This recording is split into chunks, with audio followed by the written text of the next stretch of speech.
Ahoy, Bilge Rats, Buccaneers, Sea Dogs, and Corsairs. Welcome back to Voyage among the Immortals, our deep dive into the who's, what's, where's, and why's of in-game immortalizations that players have gotten since the game has been released. When last we were together, we looked at all of the gamer tags that are embedded in either boards, planks, or plaques throughout the original 3 regions of the game, and today we are looking at all of the artistic contributions that players have made through their community engagement or various achievements that Rare thought were pretty quirky, so they decided to slip a few rock paintings, framed photos, and physical representations of art that's literally being made here in the real world. If you are new to this series, you are not too late. You can definitely go back and watch the other immortalizations to learn a bit more about why they're in place. More information than even Umbra will tell you, as she has been in the game for this Legends of the Sea update. The first immortalization we're going to be hunting down today is found on Smugglers Bay, where Deathfire has a rock painting of a hook and treasure chest on the Inner Crescent southwest beach heading up a grassy path. This one can be a little difficult to find since Inner Crescent and Grassy Path are fairly vague terms when it comes to Smugglers Bay, but I guarantee if you walk on shore from the water staring at the big cliff face, I'm sure you'll come by it if you stick to the general southwestern Inner Crescent region like it's suggested, even though it might be a little more inland than you might assume. This Easter egg is in place because Deathfire earned the most gold from stealing chests from players in one of the technical alphas. After you're done poking around on the southwest beach, you can head up to SayHeyRocco's Immortalization, a drawing of Smugglers Bay itself found on one of the benches at the campsite just outside the Cliff Faces cave entrance. This is in place to celebrate this young pirate's love for both the seas and the Smuggler Bay island itself. She created this for the devs and they liked it so much that they put it in the game on the island that she drew. This discovery was made in the 2.0.4 game patch, so relatively recent, but that by no means makes it any less significant. I love seeing when young people use the gifts that they have been encouraged to hone and develop to express what they are truly passionate about, and SayHeyRocco's Immortalization is a big testimony to that. From here, we'll move down to Salty Sands, where on the south side of this island, we will find a rock painting immortalization for Captain Ashbacon and her crew. They were one of the first to capture a clip of harpooning a megalodon when harpoons were introduced into the game.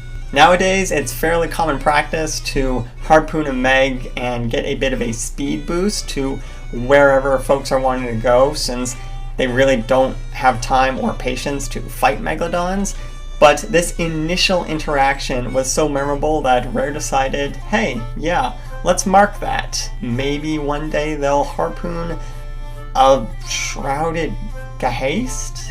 I keep hearing the term, but I don't know what that is. I've never seen it. I don't even know if it's real. I'm sure Captain Falcor could come up with a lot of different lore stories about it, but it's a mystery to me.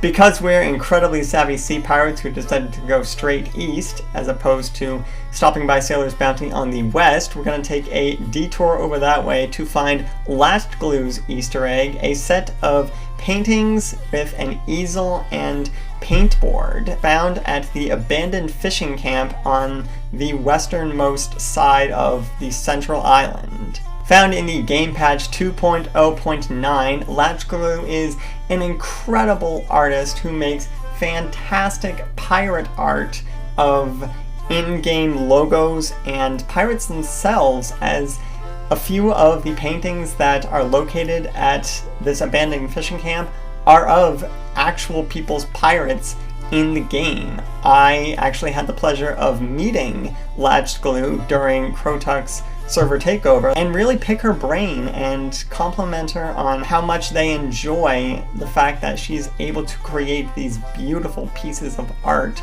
for a beautiful pirate game like Sea of Thieves. We're going to take a quick pit stop at Sanctuary Outpost, and while you enjoy a frothing tankard of grog, be sure to check out Captain Balzonia's Immortalization, a framed photo of one of his early Kraken encounters found on the left-hand wall inside the tavern. Balzonia has this Easter egg for creating and sharing a vast library of amazing screenshots from his time in Sea of Thieves.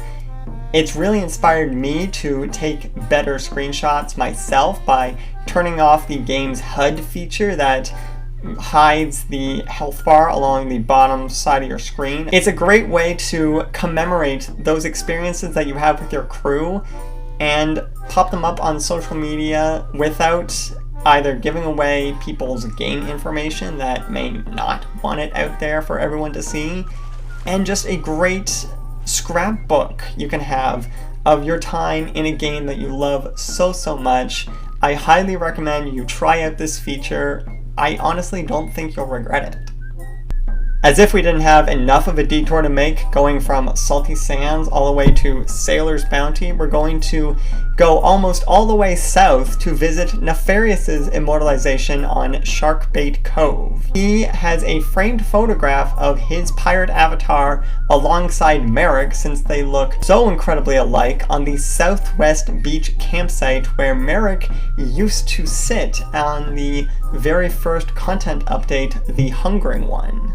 It's unclear when this Easter egg was discovered, but I think it's really cool that someone was able to create such a likeness of an NPC to the point of being canonized in the game alongside the rest of Merrick's family, since at each seapost there is one member of the Hunter's Call. If it's Sarek, if it's Merrick, if it's Derek himself, they are all there, and I think that is really cool that Rare decided to do that.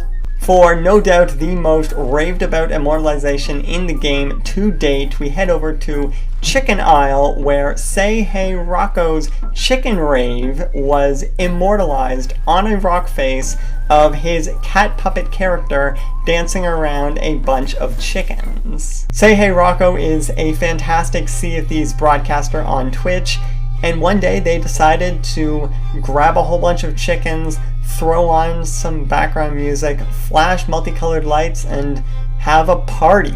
During the Legends of the Sea update, when they had to visit their immortalization for the commendation, Rare had put in place flavor text that gave a tear-jerking reaction. I highly encourage you guys, please go down in the description and click the Twitter link to a clip of this reaction, because it is so wholesome and so beautiful and represents so much of the community that I don't think I can describe it justice.